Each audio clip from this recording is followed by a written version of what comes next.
Bonjour mesdames et messieurs, bienvenue à tous dans ce premier numéro de Mondial Jamana Foot. Vous êtes en direct sur Jamana FM et en léger différé sur Jamana TV depuis nos studios à Boaké et France 1, rue 7. Cette lucarne est exclusivement dédiée à la campagne des éléphants de la Côte d'Ivoire à la Coupe du Monde 2026. Un plateau avant-match et un plateau après-match des éléphants. Logé dans le groupe E, la Côte d'Ivoire débute son aventure ce dimanche 14 juin à 23h local et GMT contre l'Équateur. Nous allons explorer au cours de ce plateau les forces et faiblesses de l'équipe ivoirienne ainsi que les défis que représentent leurs adversaires. Je suis accompagné sur le plateau par notre talentueuse chroniqueuse, la spécialiste du sport de Jamana Media, Miss Kadi Ganane. Bonjour Kadi. Bonjour Cheikh. Comment allez-vous? Ça va, ça peut aller? Oui, ça va. D'accord. Kadi n'est pas seul. Nous sommes également avec deux de nos consultants. C'est des passionnés de football. Nous avons Monsieur Maïga Djibril. Bonjour, Maïga. Monsieur. Comment ça va? Oui, ça va bien. Des scoops aujourd'hui, j'espère. Oui, ça va. D'accord, ok. Le deuxième consultant qui est aussi un passionné de football, Monsieur Quadio Serge. Bonjour, Monsieur Serge Quadio. Bonjour monsieur. Comment allez-vous? Ça va bien, ça va bien. D'accord. Votre mot de bienvenue? Ouf. Je vous dis vraiment merci pour l'invitation. Et je pense qu'on va vraiment décortiquer ce match de demain. D'accord. Maïga, votre mot de bienvenue? Ouais, bon, nous sommes là ce matin, c'est pour venir décortiquer le débriefing pour la Coupe du Monde. Et bon, j'espère que les audio et visuels seront satisfaits de notre En tout cas, merci d'avoir accepté notre invitation. On revient à vous tout à l'heure, le temps de passer l'antenne à notre charmante Kadi ce matin pour une brève rétrospective sur la qualification des éléphants pour ce mondial.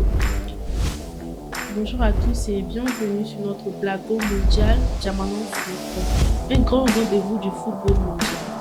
Actuellement, tous les regards sont tournés vers les éléphants de Côte d'Ivoire qui entrent en scène face à l'équipe de l'Équateur. Dans ce match très attendu du groupe E de la Coupe du Monde 2026. On va rappeler le parcours des éléphants.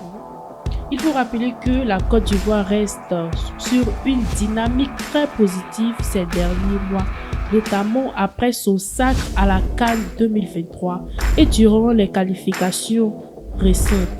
Les éléphants ont montré plus de solidarité défensive et surtout une meilleure maîtrise collective. On a eu une équipe qui a gagné en maturité, par contre tout n'est pas parfait.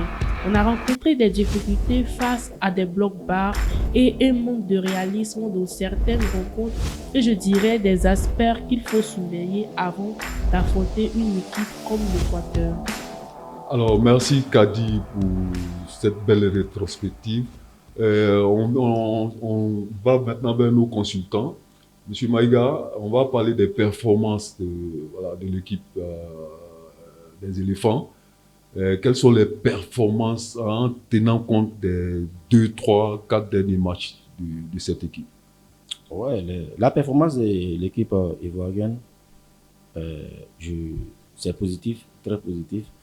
Quand il prend les 4 derniers matchs où on perd face à l'Égypte 3-2 lors de quart de finale de la CAN dernière passée au Maroc. Après le match qui suit contre la Corée du Sud, on fait oublier déjà la défaite de la CAN où on gagne face à la Corée du Sud 4-0. On revient encore contre l'Écosse où on gagne encore 1-0 sans encaisser. Et on vient jouer contre la première équipe classée mondialement, contre la France, et on gagne 2-1. Donc la performance est très... D'accord. J'en avais parlé tout à l'heure par rapport au classement FIFA. Est-ce qu'après cette victoire de la Côte d'Ivoire contre la France, est-ce qu'il y a un nouveau classement FIFA? Oui, il y aura forcément un nouveau classement FIFA juste après la Coupe du Monde. Et chaque match, une victoire, tu gagnes des points. Donc il y aura une conséquence sur le classement FIFA. D'accord. Donc on se tourne vers toi, M. Quadio. Alors, quelle analyse sur les performances des récents matchs des éléphants du Côte d'Ivoire avant le mondial? Merci bien, monsieur. Il faut dire que les éléphants ont vraiment progressé parce que vu les 5 derniers matchs, là où on perd seulement un match et on a 4 victoires, parmi ces 4 victoires figure même la France. Donc, dites que la France, qui est une grande nation mondiale, si on arrive à rivaliser avec la France, je pense bien que c'est déjà bon. C'est déjà bon pour vraiment rentrer dans de meilleures conditions dans ce mondial.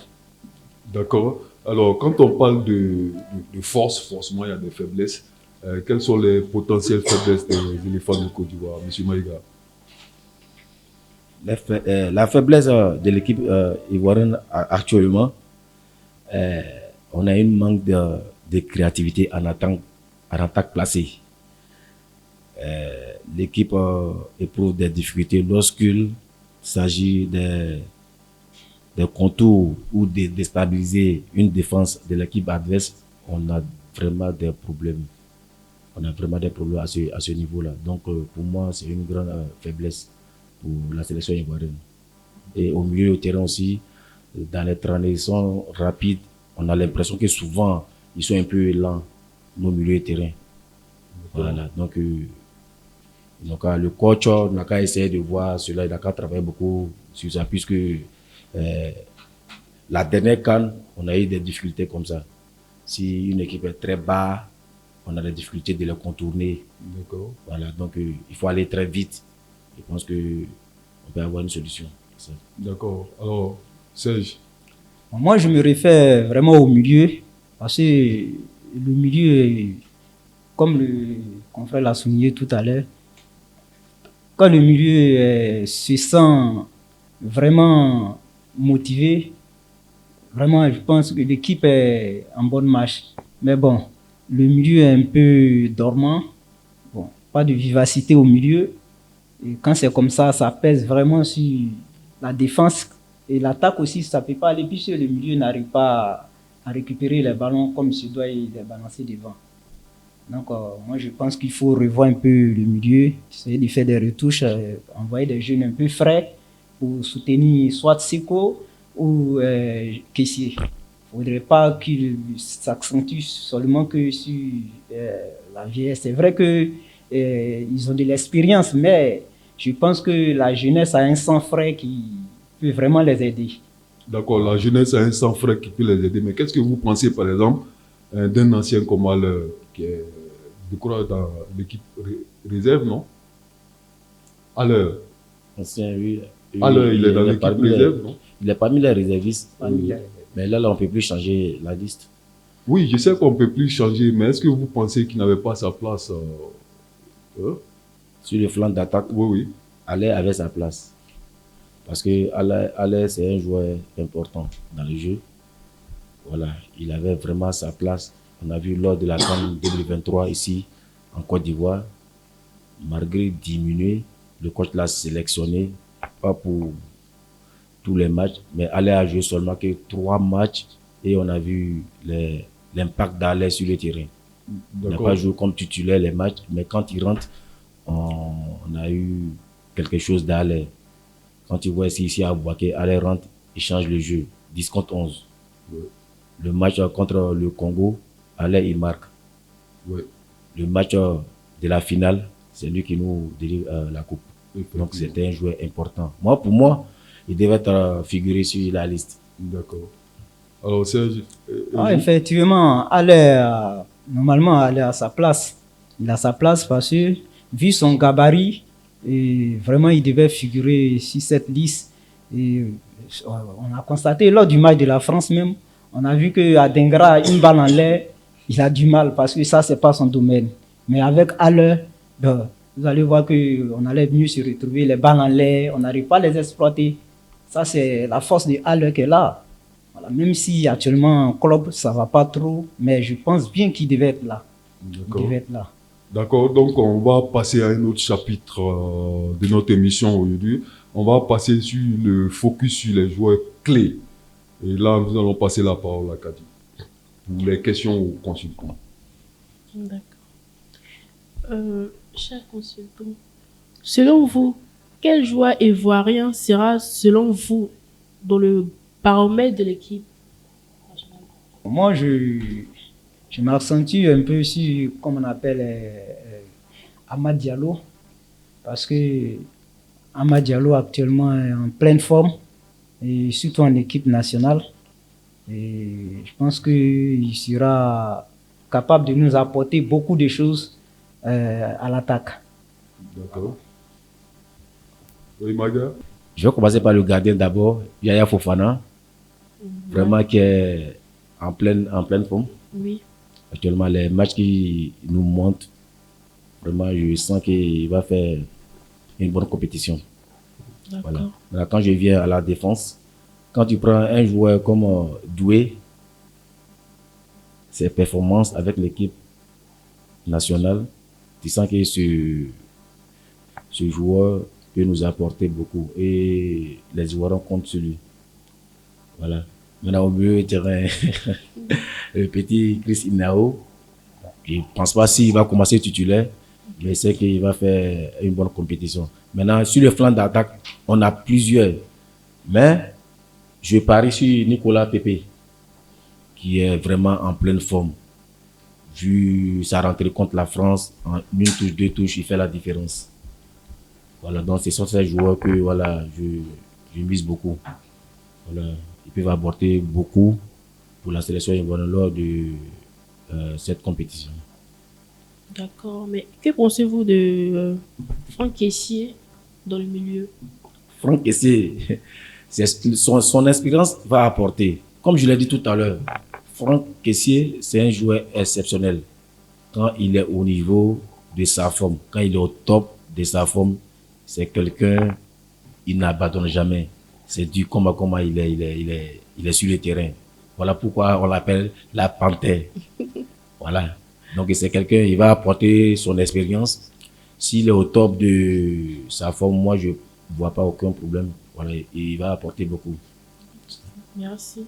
À vous, monsieur Serge. Oui, Kessié dans le milieu, c'est déjà bon, c'est très bon.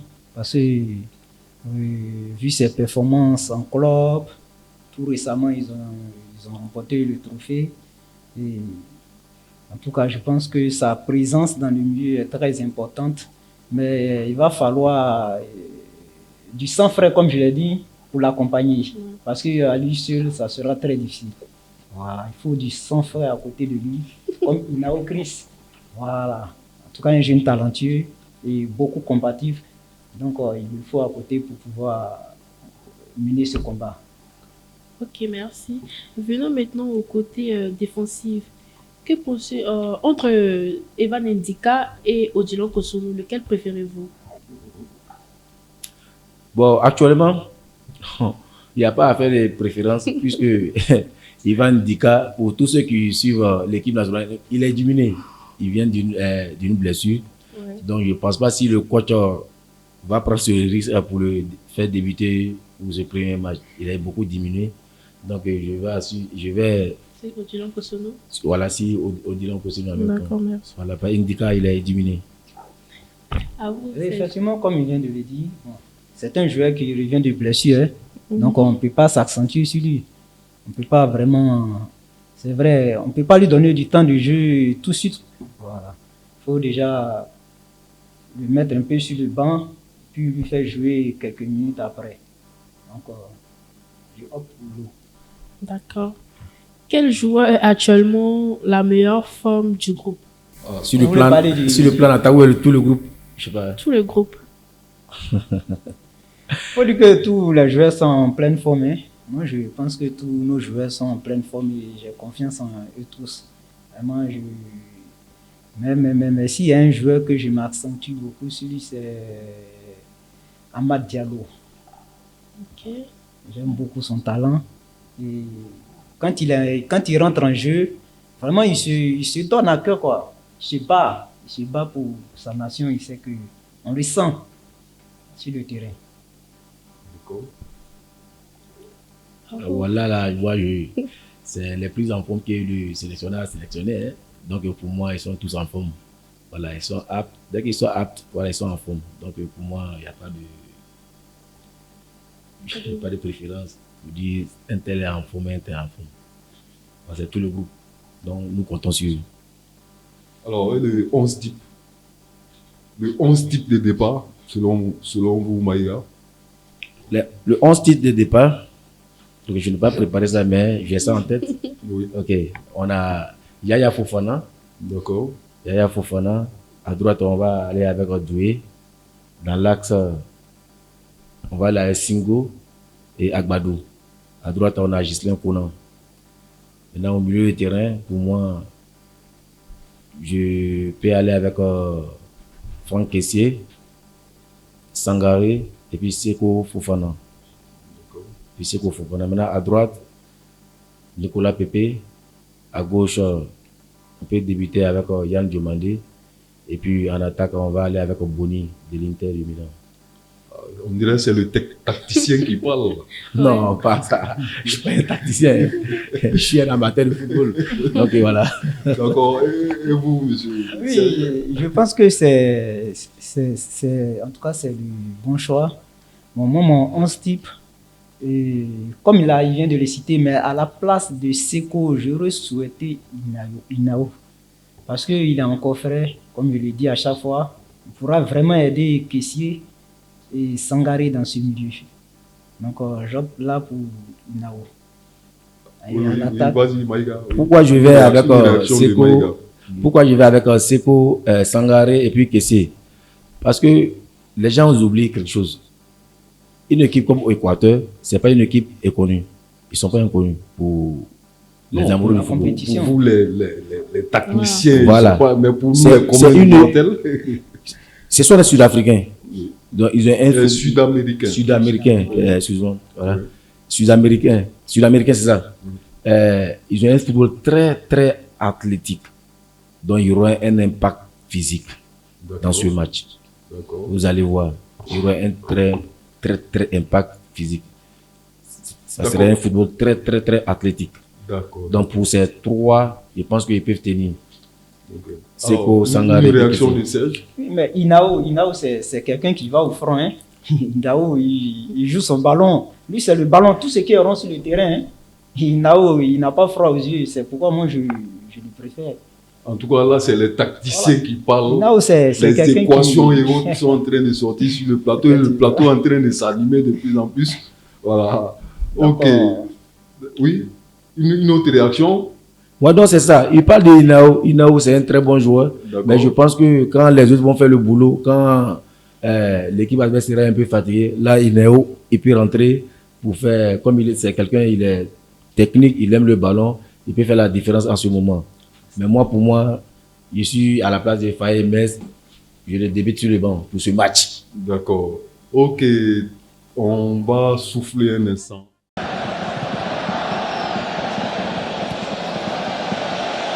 Allez, les éléphants avec Emmanuel Agbadou.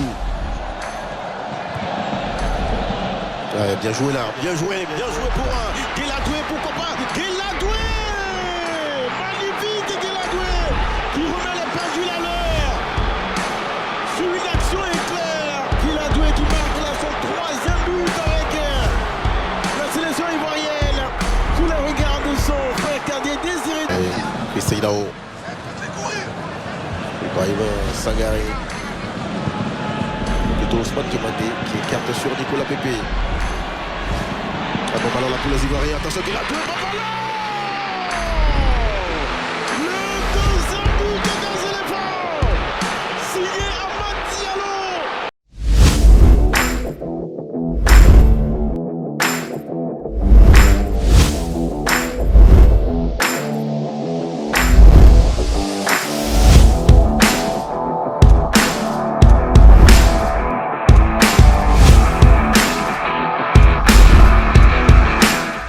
Retour sur le plateau de ce premier numéro de Mondial Jamana Foot avec notre chroniqueuse Kadi Ganane, notre consultant.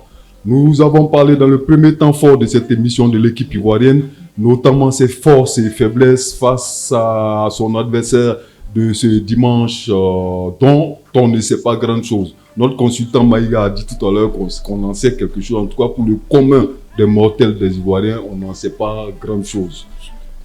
Justement, ce deuxième temps est consacré à cette équipe adverse. On en saura peut-être un peu plus tout à l'heure avec nos consultants, mais en attendant, on va présenter l'équipe de l'Équateur. L'Équateur, sélection du défenseur du PSG, William Pacho, de Moïse Caicedo ou encore du totem Ener Valencia aborde ce mondial organisé aux États-Unis, au Mexique et au Canada avec l'audace et l'appétit d'une nation qui compte bien bousculer les certitudes de ses adversaires. L'Équateur a terminé deuxième des qualifications de la zone Amérique du Sud, derrière l'Argentine, champion du monde en titre, mais devant la Colombie, le Brésil ou l'Uruguay. Une belle performance pour une équipe qui va participer à la 5e Coupe du Monde de son histoire. 8 victoires au compteur, dont dans cette campagne de qualification pour les Équatoriens, qui ont aussi concédé 8 matchs nuls et 2 défaites. À noter ce handicap de 3 points retiré pour avoir falsifié les documents de naissance de Byron Castillo lors de la précédente phase de qualification, d'où le désormais sobriquet de la tri. On se tourne vers nos consultants contre l'équipe pour l'équipe adverse. L'équipe adverse, il faut dire que c'est une équipe qui est très solide défensivement. C'est une équipe qui est très solide défensivement. Donc voilà, en tout cas, à l'attaque, il va nous falloir beaucoup de travail pour pouvoir vraiment percer cette défense. Alors, on continue avec vous, Maïga. Qu'est-ce que c'est de cette équipe adverse? Je sais déjà que c'est une équipe très costaud. Voilà, c'est une équipe physique, puisque leur continent même, c'est un football physique. Voilà, tout le monde le sait, parce que sera un match très physique. D'accord. Voilà, c'est tout ce que je sais. D'accord. Alors, Serge, votre avis? Oui, effectivement, comme il vient de le souligner, c'est une équipe qui est vraiment solide et une équipe qui joue physiquement. Voilà, c'est un football physique chez eux.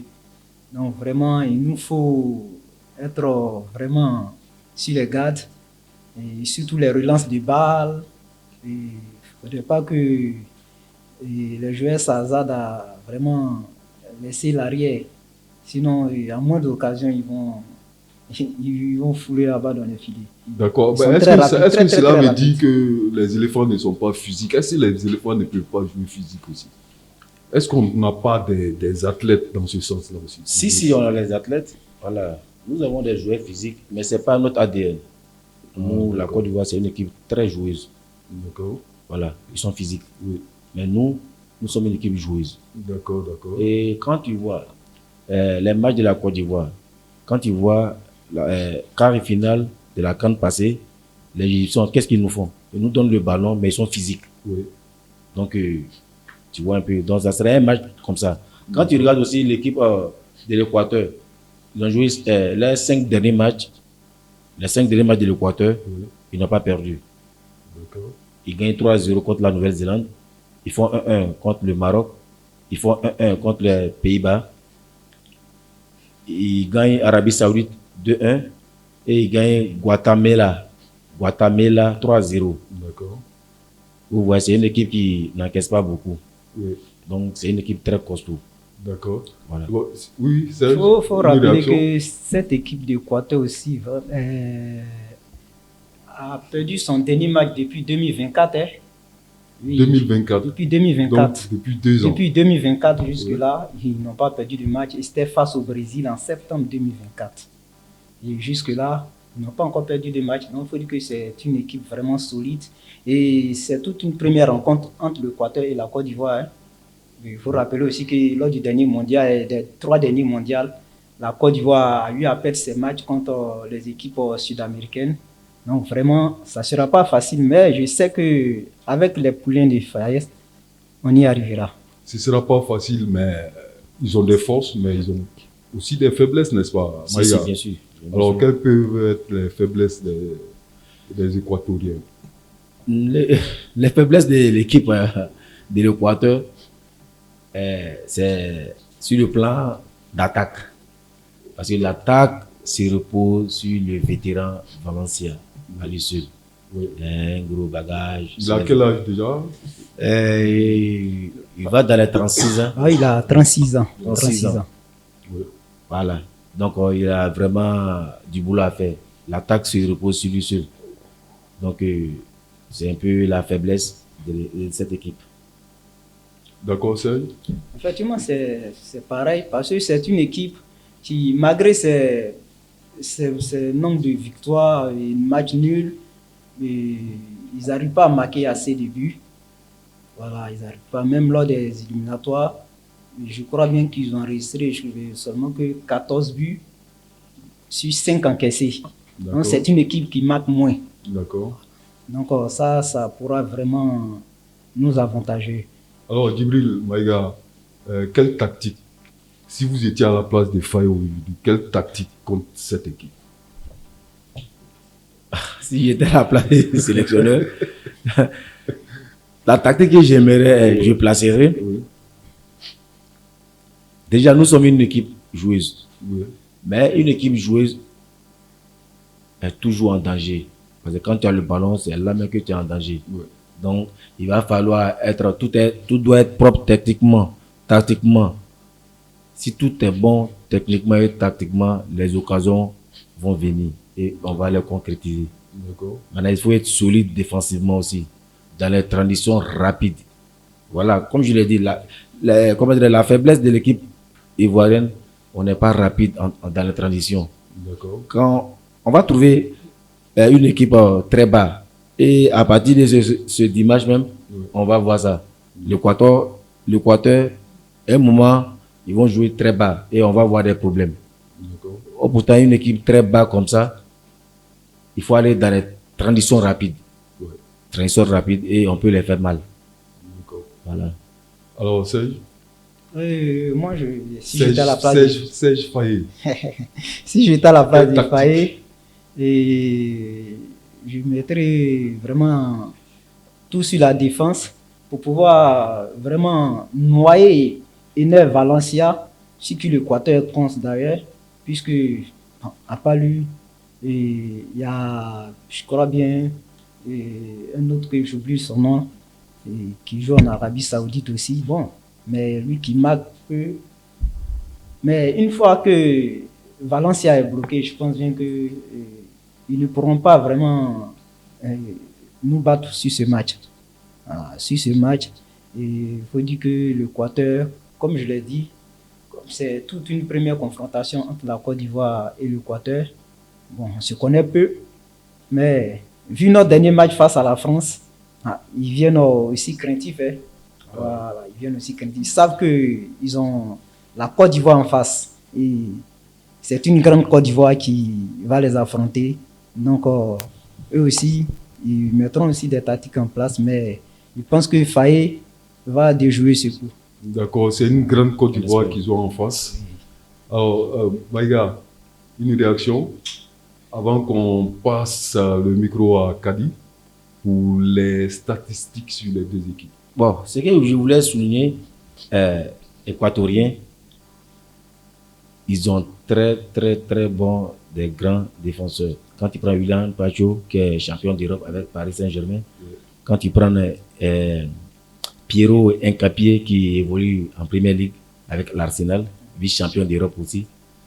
Tu prends aussi Moses Caicedo, joueur de Chelsea aussi. Et ils ont un ailier aussi qui a passé à Brighton, aujourd'hui aussi qui évolue, je ne sais pas si c'est en Turquie, c'est pas Estopien. Donc ce sont ces joueurs-là, il faut les regarder beaucoup. Il va falloir faire attention à ces joueurs-là et faire la différence à tout moment. Alors, il va falloir faire la différence à ces joueurs. La transition est toute trouvée. Donc, sans plus tarder, nous allons passer aux prédictions. On va commencer les prédictions. On va commencer par toi, Kadir. Quelle prédiction tu fais pour ce match de dimanche contre l'Équateur? Je vois déjà un match très serré. Ça sera un match très difficile en tout cas. Pronostic? 1-0 pour les éléphants. Combien? Il n'y a pas bien entendu, hein? On va gagner avec une victoire de 1-0. 1-0. D'accord, on passe à vous, Serge. En fait, je vais sur Quelle prédiction pour ce match de je dimanche? vais sur la prédiction de Kadi, Miss Kadi. Et je pense, parce que, comme je l'ai dit, c'est une défense, c'est une équipe qui encaisse moins. D'accord. C'est une équipe qui encaisse moins. Voilà. Donc, je pense bien qu'un tout petit but suffira aux éléphants de bien rentrer dans cette compétition. D'accord. Moi, je vais sur le score de 1-0 pour les éléphants de Côte d'Ivoire. D'accord. Alors, Maïga. Prédiction. En tout cas, ça serait un match très costaud, serré. Il y aura moins d'occasions dans ce match pour moi. Donc, moi, je vois un score de 0 but partout. 0 but partout. Ouais. D'accord. On reste avec toi. On est presque à terme de notre émission du jour. On reste avec vous pour votre mot de fin. Ok, bon. Déjà, je dis merci à Jamana FM qui me donne l'opportunité de m'exprimer. Voilà, donc je dis un grand merci aussi à son directeur. Voilà, un grand merci aussi à mon confrère consultant et Miss Kadi. Et puis à l'équipe technique. Voilà, ce sera mon mot de fin. D'accord. Serge. Oui, également, je dis merci à toute l'équipe de Jamana. Et je leur dis merci pour l'invitation. Et je souhaite le meilleur pour demain, que tout le monde se mette en maillot pour vraiment être derrière les éléphants, même si on n'a pas pu se rendre là-bas, mais depuis notre tabouret ici, nous pouvons apporter notre contribution. Que tout le monde se mette en maillot. Depuis notre tabouret, nous pouvons supporter les éléphants. Kadi, ton mot de fin? Merci à toutes ces personnes qui nous ont suivis.